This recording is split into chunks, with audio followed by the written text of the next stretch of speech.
El mensaje de esta mañana lo he titulado Encendidos. Dígale a la persona que tiene al lado: hey, estás encendido.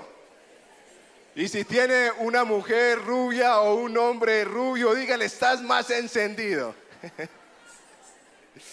Y quiero iniciar esta mañana con una pregunta, y es: ¿cuántos estuvieron en la conferencia Como en el Cielo? Fue una semana increíble. A ver, muchas manos. Los que no estuvieron, les recomendamos que el próximo año, en junio, se inscriba cuando ya salga la noticia, porque es un tiempo especial. Personalmente necesitaba este tiempo. Recibí mucho de parte de Dios.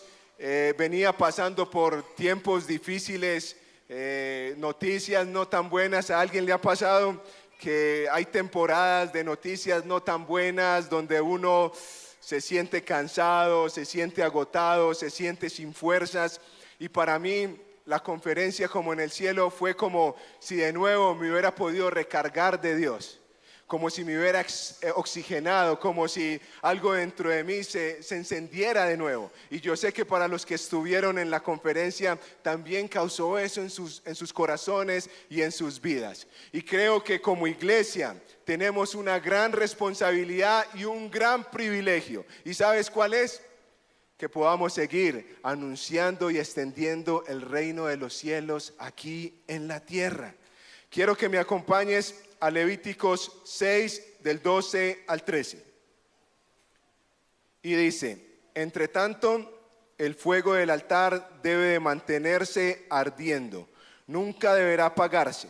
Cada mañana el sacerdote le echará leña nueva al fuego, luego acomodará la ofrenda quemada sobre él, y también quemará la grasa de las ofrendas de paz. Diga conmigo: recuerden. Más fuerte: recuerden. El fuego del altar siempre debe de estar encendido y nunca debe de apagarse. El fuego del altar, ¿cómo debe estar? Y nunca, ¿qué? Debe de apagarse. Hay algo muy importante en este texto, y es que los sacerdotes tenían una gran responsabilidad. Esto es una instrucción de Dios dada a Moisés para dársela al pueblo. Y los sacerdotes, es muy interesante porque ellos tenían que cuidar de que el fuego se mantuviera. ¿Y sabes cómo era la forma de hacerlo? Ellos necesitaban todos los días en la mañana acercarse para echarle leña al fuego. Y la forma de las ofrendas que ellos hacían era tener 2 corderos de un año. Uno lo sacrificaban en la mañana y otro lo sacrificaban en la tarde, pero cada uno de estos con unas especificaciones diferentes. Digamos, en otras palabras, el de la mañana tenía unos ingredientes y el de la tarde tenía otros ingredientes. O sea que ellos tenían una responsabilidad importante en mantener el fuego. No podía ser como: sí, llevo el cordero y listo. No, tenían que seguir y obedecer lo que Dios había dicho de cómo se debía de hacer. Ellos tenían esa responsabilidad. El fuego debía de mantenerse encendido. ¿Y sabes por qué? Porque lo había iniciado Dios. ¿Cuántos sienten que el fuego está encendido en sus vidas? Si usted cree eso, entonces usted tiene un privilegio, una responsabilidad, y es mantener ese fuego encendido. El fuego encendido representa la presencia de Dios, y que a través de esa presencia, a través de esa su gracia, los sacrificios eran aceptables delante del Señor. Pero esta palabra también nos habla de que nosotros, como hijos de Dios, debemos de tener una necesidad de expiación continua, de cada día llevar nuestras vidas delante de Dios para que Él las examine, para que Él nos muestre, para que Él nos evalúe. ¿Para qué?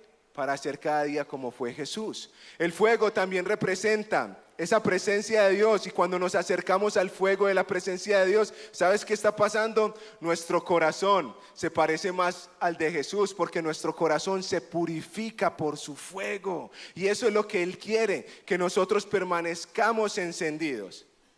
Pero ¿sabes para qué? Para poder encender a otros. ¿Cómo vamos a mantener ese fuego, iglesia? ¿Cómo vamos a mantener ese fuego? Deje esa pregunta ahí que más adelante la vamos a responder. Dios desea manifestar su presencia a su pueblo. Dios desea manifestar su fuego a la iglesia. Pero ¿sabe qué se necesita? Se necesita de sacerdotes. Primera de Apocalipsis 1:6, perdón, dice que Dios nos hizo reyes y sacerdotes. Diga conmigo, yo soy un sacerdote que desea que el fuego permanezca. Dígalo de nuevo, yo soy un sacerdote que desea que el fuego permanezca. ¿Y sabes qué? Esto es una manera de bajar el cielo a la tierra. Es una manera de vivir en un constante avivamiento, honrando su presencia, deleitándonos en su presencia, conociendo su belleza. ¿Y sabes cómo va a empezar el avivamiento en esta ciudad, en esta nación y en el mundo? El avivamiento comienza en tu corazón. El avivamiento comienza en tu casa. A veces queremos transformar tantas cosas en Medellín, pero tenemos nuestros hogares destruidos. A veces queremos transformar tantas cosas, pero no hemos dado ese paso para reconocer a Jesús y entregarle todas las áreas de nuestra vida. Un corazón avivado aviva a otros, pero un corazón dañado daña a otros. Y por eso necesitamos cada día acercarnos más a la luz para ser transformados a su imagen. ¿Cómo permanece algo en nuestra vida, iglesia? Cuando le damos la importancia que eso merece. Permanecen las cosas en nuestra vida cuando las cuidamos, ¿cierto? Permanecen las relaciones, permanece el matrimonio, permanece el trabajo, permanece el negocio, permanecen las empresas. ¿Sabes cuándo permanecen? Cuando realmente tú le das el lugar que le corresponde a todas estas cosas y lo cuidas. Es importante que cuidemos la presencia de Dios. Y voy a pedirle un favor. Ahora no vaya a llegar a su casa y llame al Rappi y le diga: hey, tráigame un cordero porque tengo que sacrificar algo para el Señor, o cualquier otro animal. No, eso ya no es necesario. ¿Y sabes por qué no es necesario? Porque el cordero ya fue dado, sin mancha, sin arruga, lleno de amor por ti y por mí. Él ya fue sacrificado en la cruz del Calvario por vida eterna, por salvación y por perdón de nuestros pecados.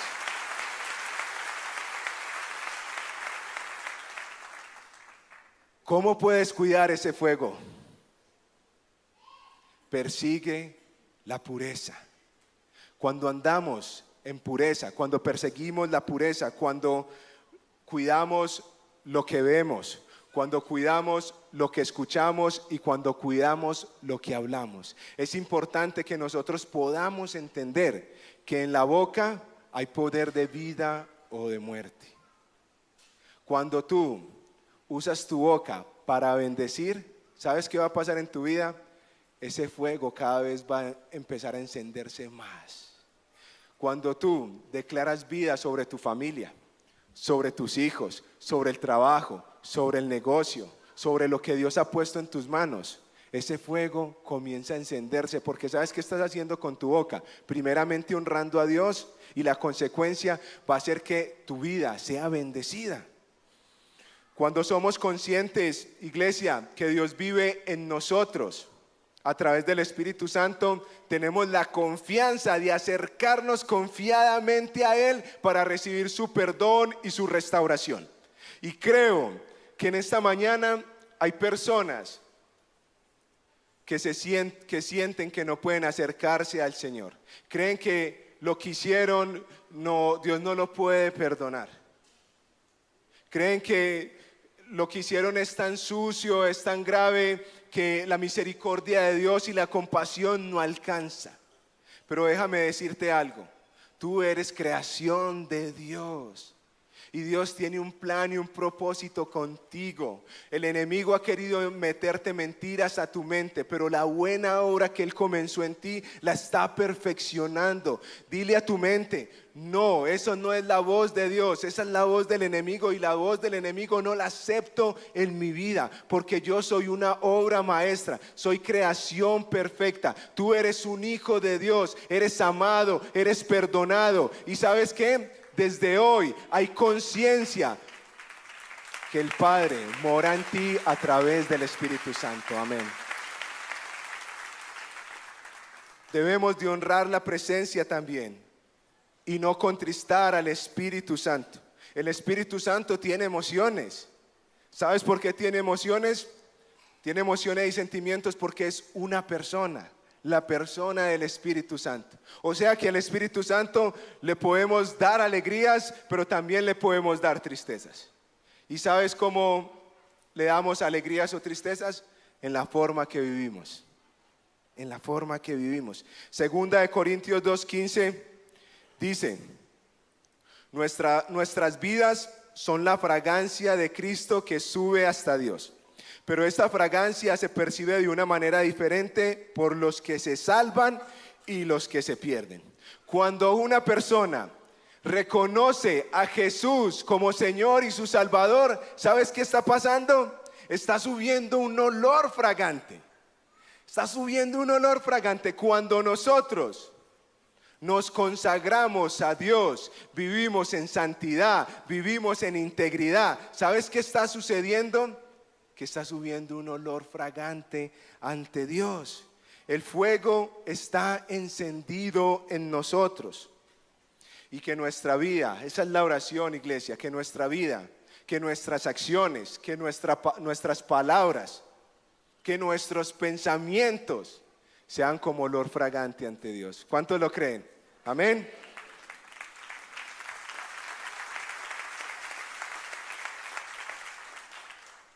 En oración, el Señor me hablaba acerca de que somos carbones encendidos, que somos como carbones. Y yo, hablando con Él, yo le decía: Señor, pero ¿cómo así que somos carbones? Él me habla de la mejor forma en que yo pueda entender, porque me gustan mucho los asados. Entonces me gusta asar una picaña, una carnita bien buena, y hasta ahora es bueno hablar de eso porque ya sigue el almuerzo. Y yo le decía: Señor, porque somos como carbones. Y Él me decía: el carbón encendido representa la vida. Y es lo que yo quiero hacer con ustedes. ¿Y qué pasa cuando uno prende un carbón? ¿Cierto? Tú prendes el carbón. ¿Qué necesitas para prender el carbón? Viento y fuego, ¿cierto? O sea, que le dé viento y que le dé fuego para poder que se encienda. Y ese carbón tal vez puede calentar un poco, ¿cierto? Tú pones la mano en ese carbón y sientes que está como medio tibio, se está encendiendo. Pero ¿qué pasa cuando coges ese carbón y lo juntas con otros carbones? ¿Sabes qué va a pasar? Va a tener una llama más grande.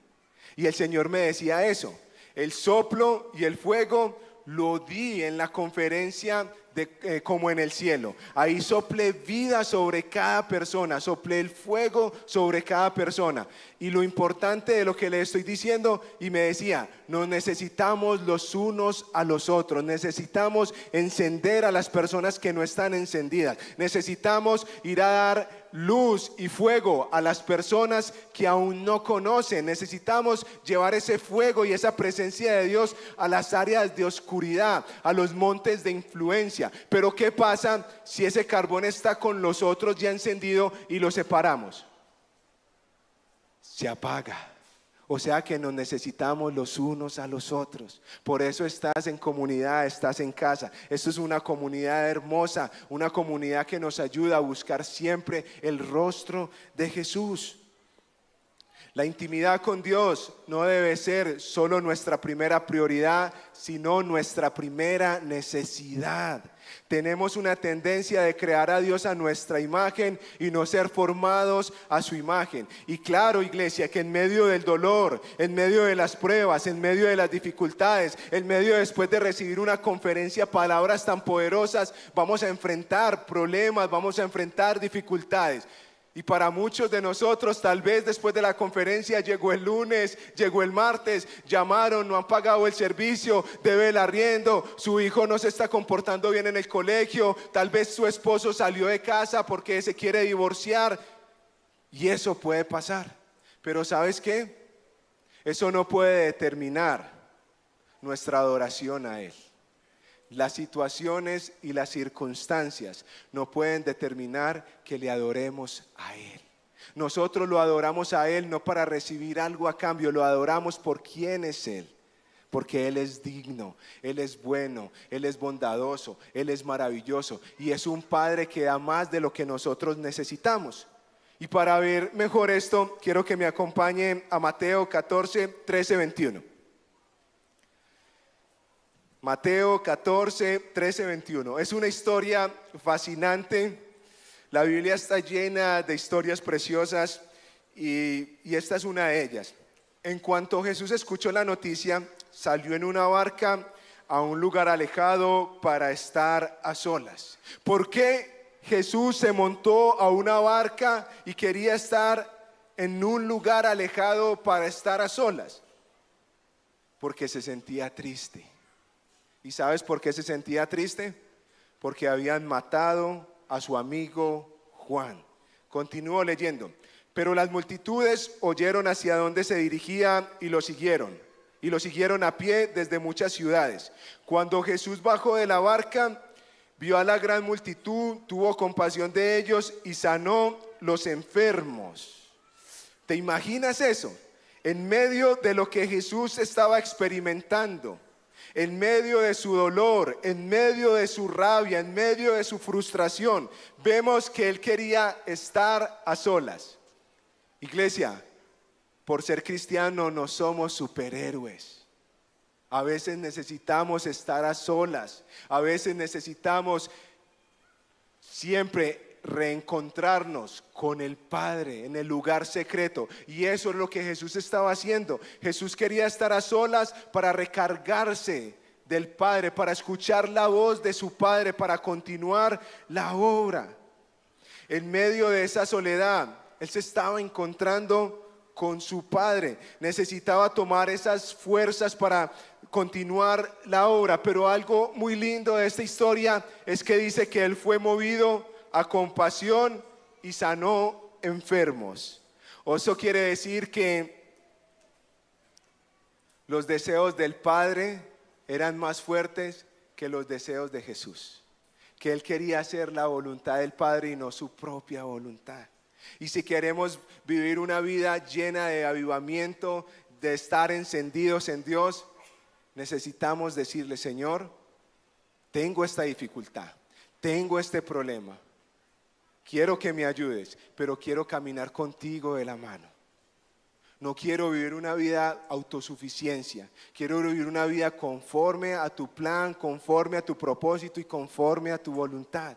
Cuando nosotros nos entregamos completamente a Dios, Él empieza a caminar con nosotros. Y es lo que Él quiere. Continúo con la historia. Esta tarde los discípulos se le acercaron y le dijeron: este es un lugar alejado y ya se está haciendo tarde. Despide a las multitudes para que puedan ir a las aldeas a comprarse comida. Jesús les dijo: eso no es necesario, denles ustedes de comer. Yo creo que ahí todos los discípulos se miraron. Dios mío, estamos rodeados entre las multitudes. ¿Qué voy a hacer? ¿Qué vamos a hacer? ¿Cómo vamos a darles de comer? Y sigo leyendo: pero lo único que tenemos son 5 panes y 2 pescados, le respondieron. Tráiganlos aquí, dijo Jesús. Luego le dijo a la gente que se sentara sobre la hierba. Jesús tomó los 5 panes y los 2 pescados, miró hacia el cielo y los bendijo. Yo creo que en ese preciso momento todos los discípulos entraron en shock. Dijeron: Dios mío, ¿y qué vamos a hacer? Es una gran multitud y solamente hay ¿cuántos panes y cuántos peces? Ush, están muy estudiosos, felicitaciones. Y creo que ellos también pensaron, nos vamos a quedar sin comer otra vez, hermano. Y ahora nosotros, ¿qué? Lo poquito que tenemos, Jesús se lo va a dar a los otros. ¿Y nosotros qué? Ahí olvidaron la palabra que dice: no solo de pan vivirá el hombre, sino de toda palabra que sale de la boca de Dios. Y eso se parece tanto a nuestras vidas. Cuando estamos viviendo dificultades, cuando estamos en problemas, olvidamos que la palabra de Dios, que es la palabra que nos sustenta en momentos de dificultad, es la palabra que nos da dirección para caminar en el propósito y en el destino.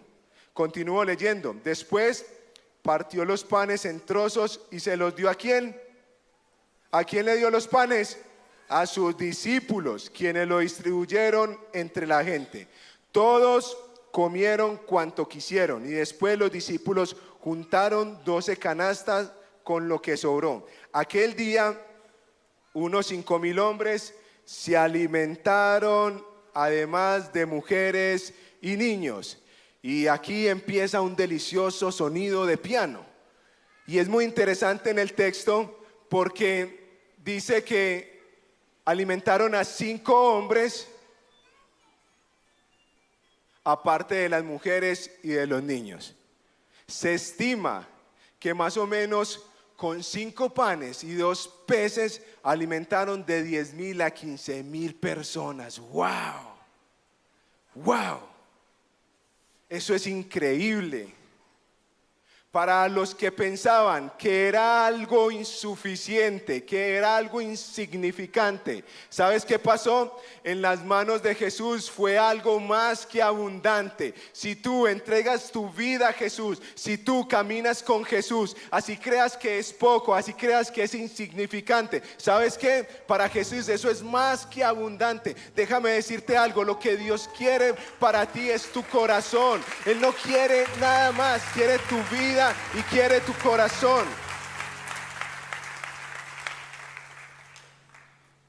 Iglesia,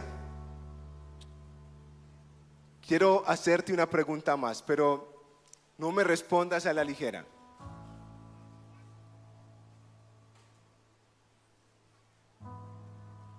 ¿Quieres ser de los que comieron los panes y los peces? ¿O quieres ser de los que repartieron los panes y los peces? Y ahí hay una gran diferencia. Claro que necesitamos comer, claro que necesitamos llenarnos de su presencia, pero necesitamos dar para poder recibir más. La luz va a mantenerse encendida cuando demos a otros. La luz va a mantenerse encendida cuando persigamos lo que persiguió Jesús. Y ese es el llamado en esta mañana.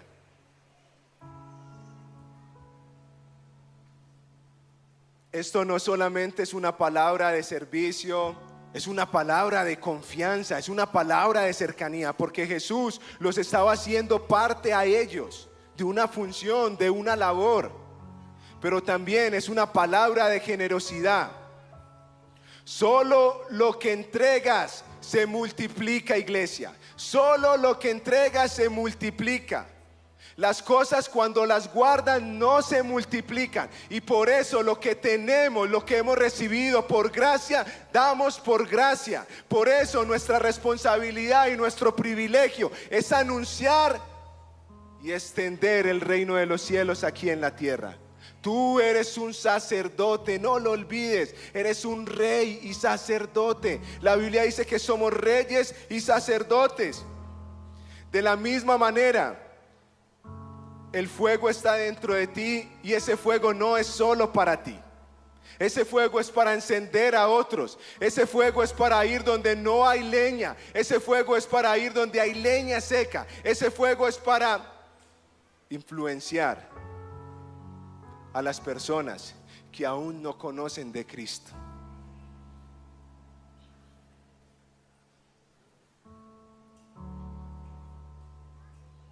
Tal vez, iglesia, los discípulos hubieran podido calmar el hambre con los 5 panes y los 2 peces y quedar satisfecho y dejar tal vez la multitud sin nada que comer. Pero lo que parecía insuficiente para calmar el hambre de una multitud, en manos de Jesús se transformó en algo más que abundante.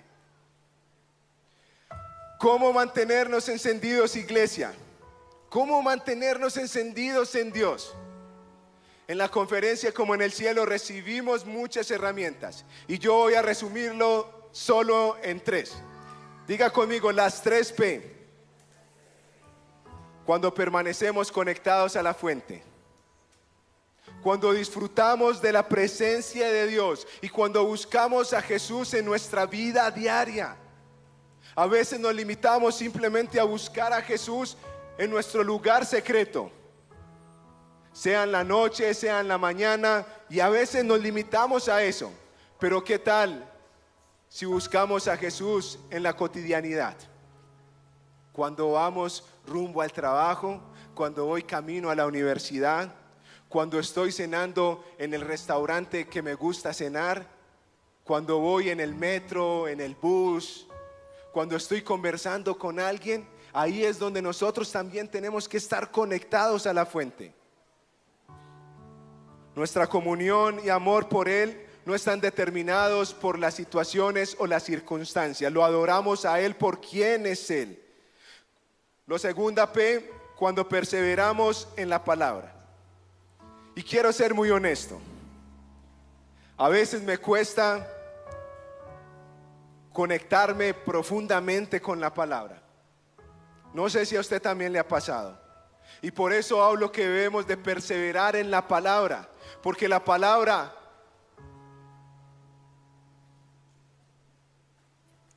es aliento de vida.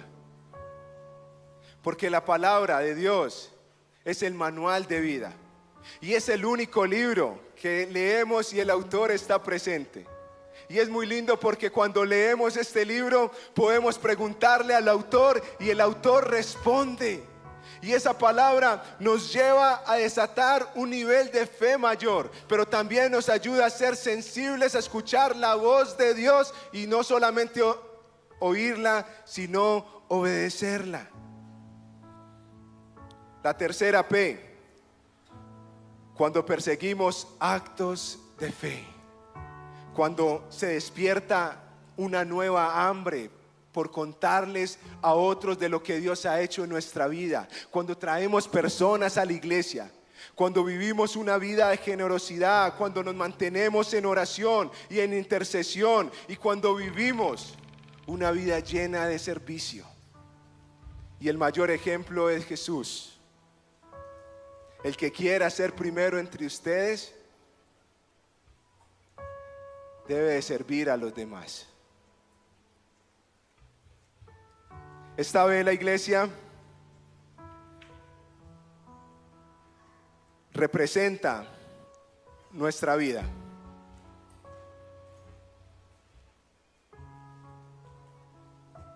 Quédate acá. Esta vez la iglesia representa nuestra vida. Una vida encendida, una vida que se quiere comer el mundo, que quiere hacer cosas grandes para Dios.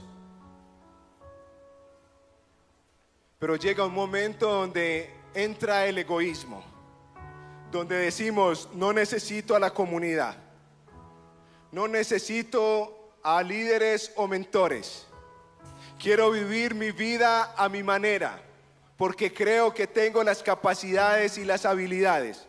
¿Y sabes qué pasa? Esa vida se empieza a apagar. ¿Y sabes por qué? Porque sacaste a Dios de la ecuación, porque sacaste a Dios de tu vida. Pero ¿qué pasa cuando nosotros permanecemos conectados a la fuente? ¿Qué pasa cuando nosotros perseveramos en la palabra? ¿Sabes qué pasa?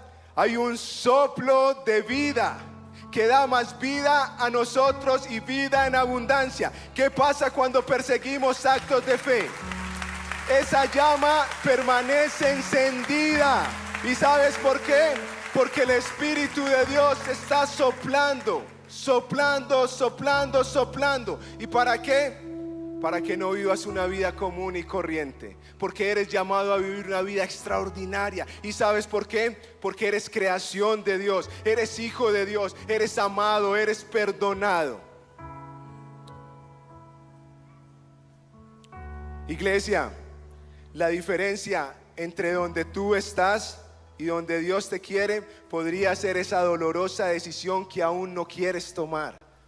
Si tú quieres que tu matrimonio cambie, si tú quieres que tus hijos cambien, si tú quieres que las cosas en el trabajo cambien, tienes que tomar una decisión hoy. Tienes que caminar con Él. Si conoces otro plan mejor que ese, dímelo, porque te voy a seguir.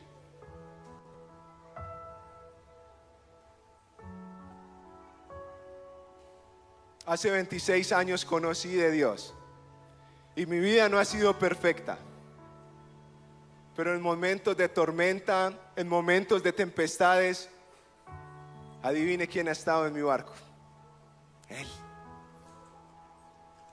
Y creo que es una mañana donde el Espíritu Santo está hablando a tu vida y a tu corazón.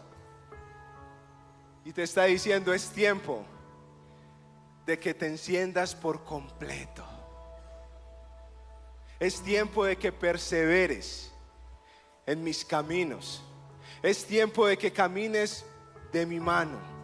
Es tiempo de que vivas una vida en abundancia, una vida llena de misericordia. Iglesia, nuestro enfoque no está en el poder de Dios. Nuestro enfoque está en el Todopoderoso. Iglesia, nuestro enfoque no está en los milagros de Dios. Nuestro enfoque está en el Dios de milagros. Nuestro enfoque no está en la provisión de Dios. Nuestro enfoque está en el Dios que provee.